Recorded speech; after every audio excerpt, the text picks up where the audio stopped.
Olá, muito bem-vindo, muito bem-vinda ao canal da Casa Terrária, um canal para falar sobre uma casa em transformação. E hoje, eu sou a Renata Ankoviski, estou muito feliz de estar aqui com vocês para uma conversa super especial, com uma convidada aqui muito célebre. A gente vai falar com a Rosana Ortega, um tema super importante, sustentabilidade e estilo de vida. Como integrar as duas coisas? Bem-vinda, Rosana! Bem-vinda, obrigada, Rê. Eu estou muito feliz de ter sido convidada. Agradeço aos espectadores da Casa Terrária, agradeço participar de alguma forma desse projeto tão bonito, que eu me identifiquei muito. E é um prazer estar aqui com você, Rê, com todo mundo. Falar um pouquinho sobre esse tema, sobre as coisas que eu visualizo aí de possibilidades. Muito prazer mesmo. Ai, que bom, a gente está muito feliz. Para quem não conhece, vai conhecer agora a Rosana.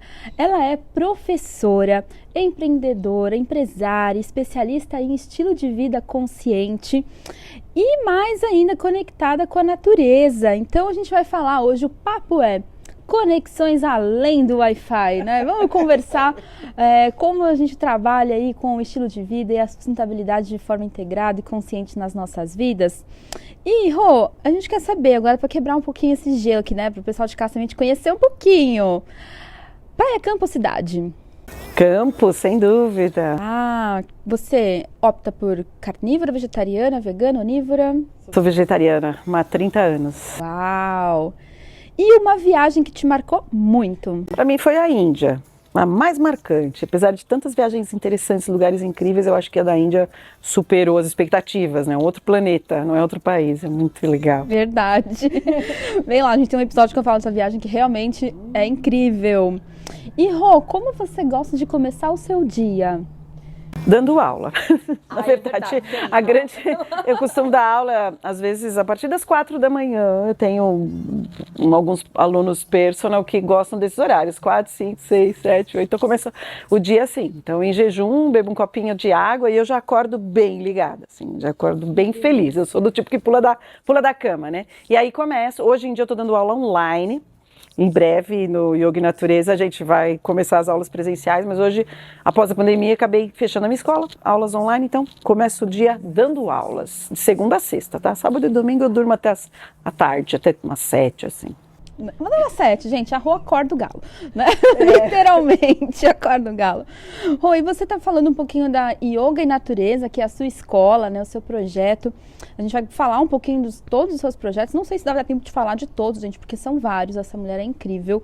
Mas a gente quer conhecer um pouquinho como foi o seu contato com o yoga, o que te levou, porque a gente fala de mudanças aqui no canal, né? O que te levou à mudança? Você sabe que a mudança é a essência do yoga e pouca gente sabe disso.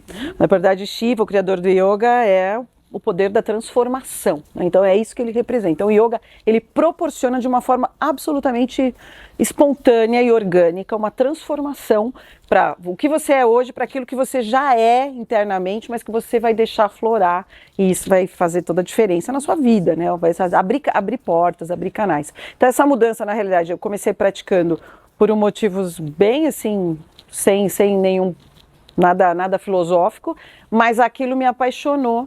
Isso faz um tempinho já, foi na década de 80 que comecei a praticar. E aí, com aquilo me apaixonou, eu nunca larguei. Não tinha Wi-Fi naquela época, né? Não tinha, eu não larguei.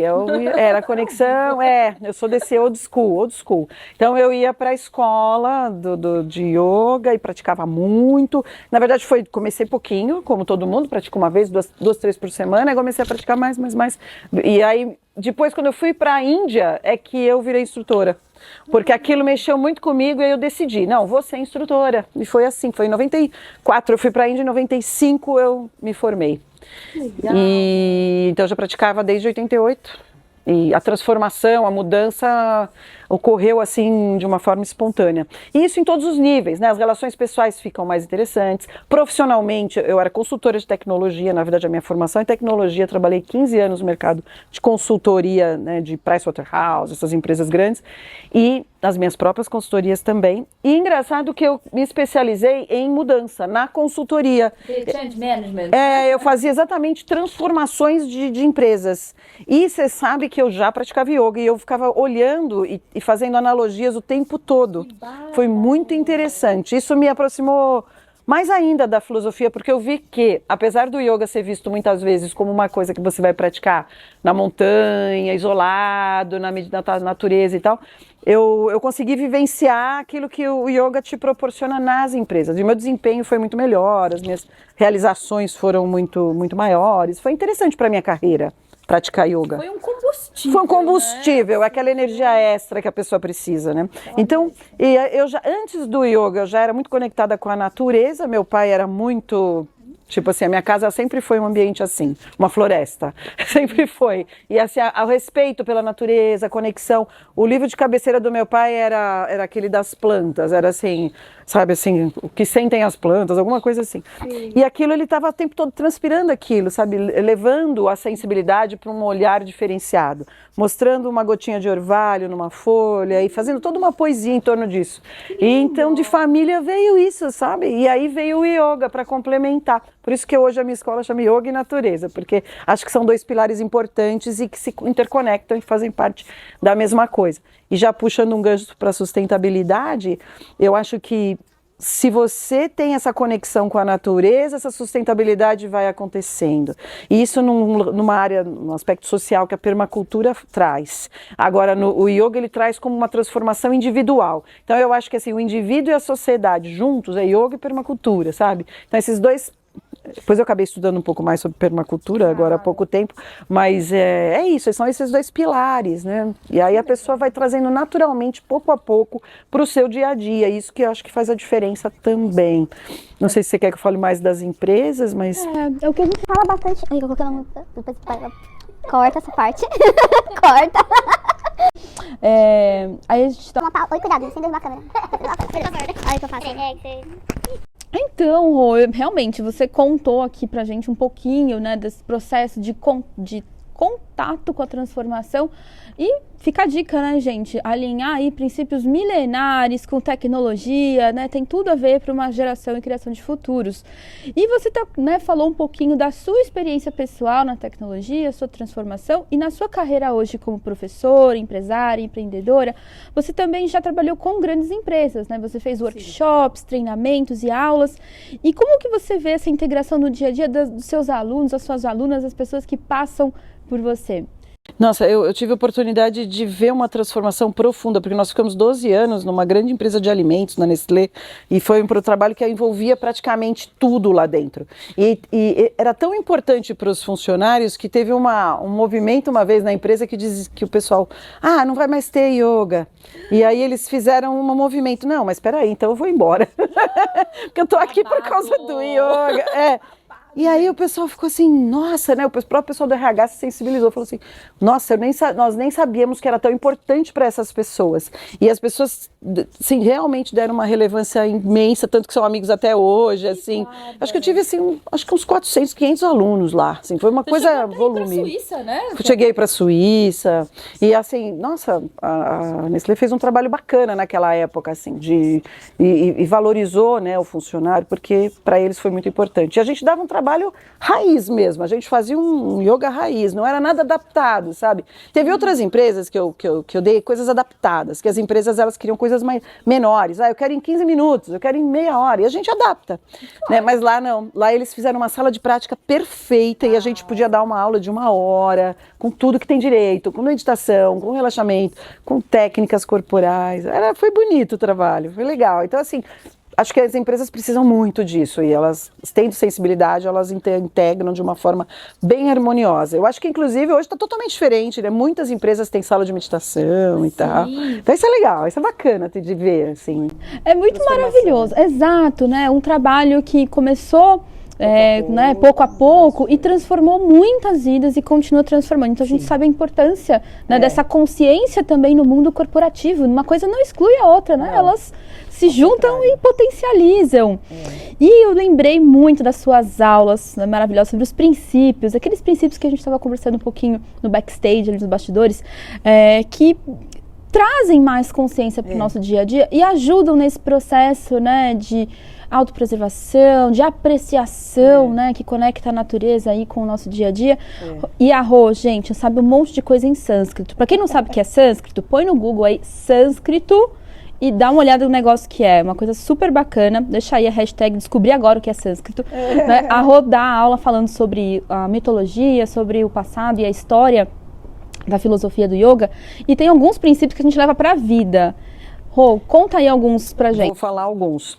Então, o que ela está dizendo são os yamas e niyamas, são os princípios éticos, de como você vivenciar o seu dia a dia de uma forma que seja ideal para você ser feliz. Então, eu vou pegar o primeiro que ela tinha me falado, que é o ahimsa, que é a não agressão. E vou linkar com uma coisa a ver com empresas. Às vezes, a gente pensa, não agressão é não bater no outro. Não, mas, por exemplo, na empresa, você ter o ahimsa pode ser visto em não permitir o bullying, não permitir aquelas maldadezinhas que tem no ambiente empresarial, o preconceito, porque é uma agressão, né? Se você, o racismo ou qualquer tipo de preconceito é uma agressão. Então, no ambiente de empresa, quando consegue ter isso, você ter essa leveza de você olhar o outro com respeito, isso é ahimsa, não agressão, entendeu? O tapas da autossuperação, que é o preceito da autossuperação, ele sempre vem acompanhado do Ishvara Pranidhana, que é o preceito de você gerenciar o seu estresse. Tipo assim, você quer fazer o melhor, mas se esforça, mas não força demais.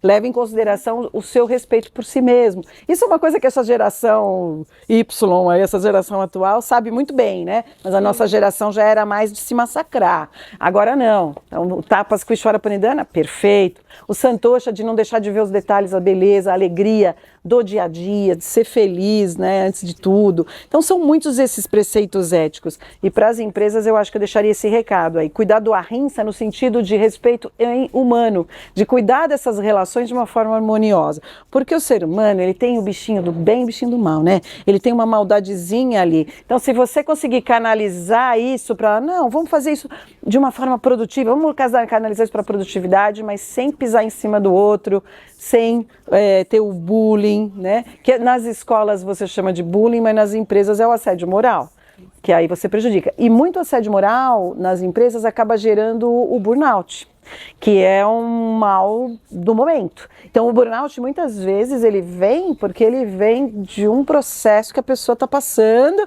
e normalmente quem passa por esse processo são as pessoas mais brilhantes, são as pessoas que têm mais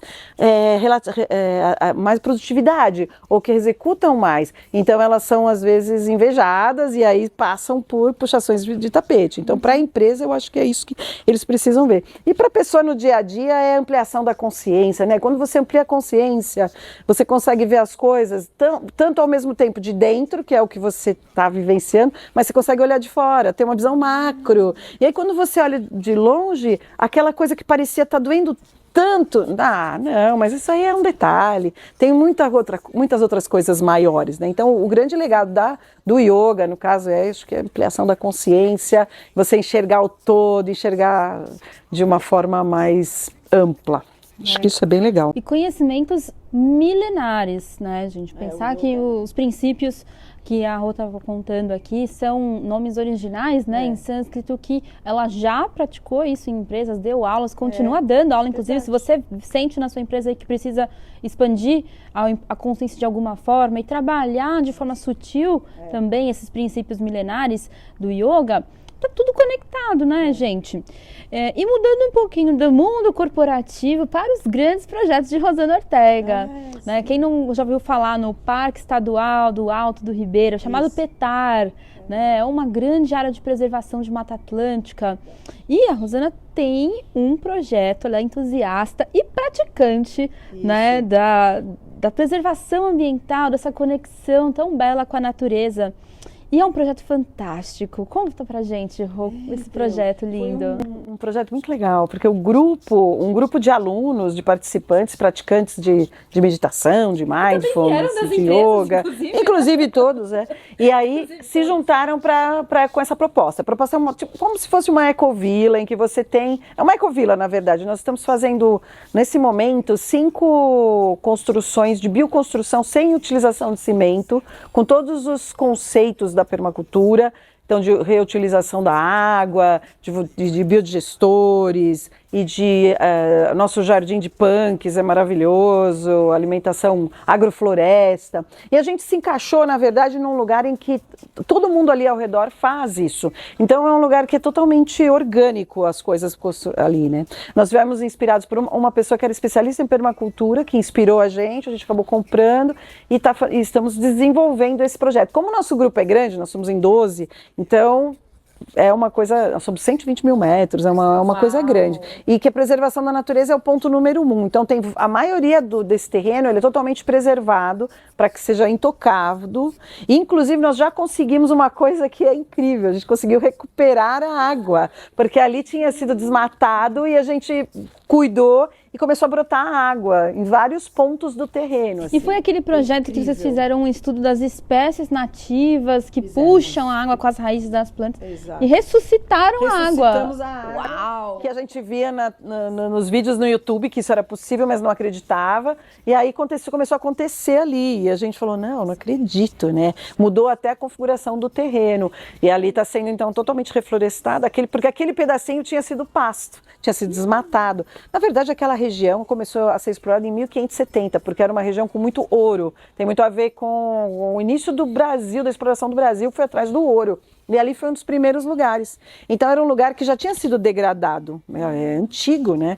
E aí agora não, agora está voltando a trazer. A gente está do lado do Petá, então a gente está do lado e a gente tem essa benesse, né? Porque na verdade os pássaros eles voam e trazem para a gente aquelas espécies que estavam em extinção e que agora estão nascendo no nosso terreno, porque a gente não desmata, a gente não interfere, a gente deixa a coisa acontecer, a natureza fluir. Então o Vila Drávida Petar hoje trabalhamos só com então, a gente faz pelo Airbnb aquele tipo de aluguel, mas os projetos lá que estão acontecendo eles vão ampliar muito a nossa possibilidade. A grande missão é ter um local de eventos em que nós possamos levar grupos para estudos de yoga, permacultura, sustentabilidade, coisas práticas, né, que as pessoas possam aprender. Inclusive, eu já fiz uma vez lá, veio um especialista de uma universidade de Curitiba e ele deu uma receita de fazer biocompostagem. E os nossos alunos foram lá e misturaram tudo, né, desde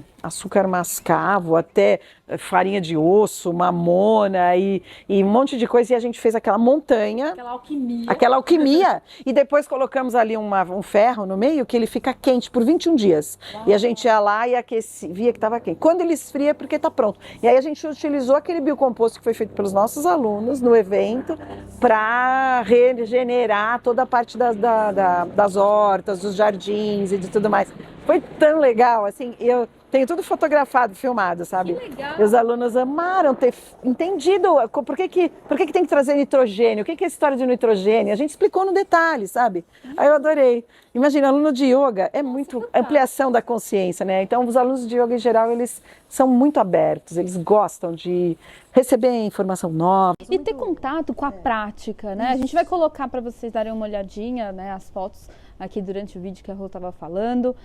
E também o link da página da Vila Drávida, para quem quiser conhecer, né, e ter essa experiência ao vivo, né, de estar num lugar de preservação e consciência da prática, porque não é só falar, tem que fazer e testar e aprender como faz. Isso mesmo. Né? Então eu tenho 2 Instagrams, um é o Vila Drávida Petar e a escola que é aqui em São Paulo chama Escola Rosana Ortega, que é o meu nome, né? Escola Rosana Ortega, que agora vai ser batizada como Yoga e Natureza. Olha, estreando aqui no canal, gente, celebridades, maravilhosa.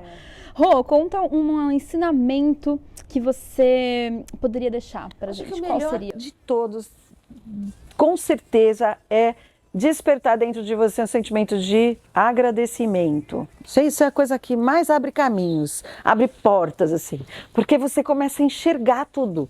Quando você fala assim, nossa, mas é bom, né? É bom, né? Você sentir agradecimento pelos pais, pelos amigos, pelos parentes. Parece uma coisa tão piegas, mas não é. É uma ferramenta na verdade. É uma ferramenta que abre portas importantes na sua vida. É uma chavinha do coração, assim. E isso a gente tem na aula de yoga. Eu acho que por isso que o yoga que a gente pratica eu acho bem bacana. Porque ele tem um momento do agradecimento em todas as aulas. Puja, não é o puja. Então é um negócio que aqui no Ocidente caiu em desuso, mas para o oriental é super normal o puja. Então eles, quando foi trazido para o Ocidente, o ocidental ele é duro, né? Então e aí ele tirou essa parte do puja, que ia agradecer nada, não vamos agradecer nada, e quebrou a magia. Quando a gente coloca isso de volta na prática, que a prática do Swastika tem, você faz o puja e é outro clima na aula, na escola, tudo. Não teria, né? É uma coisa que é bonita. É pra vida, É pra vida. E é difícil de explicar, parece piegas, como eu falei, mas na aula flui natural, né?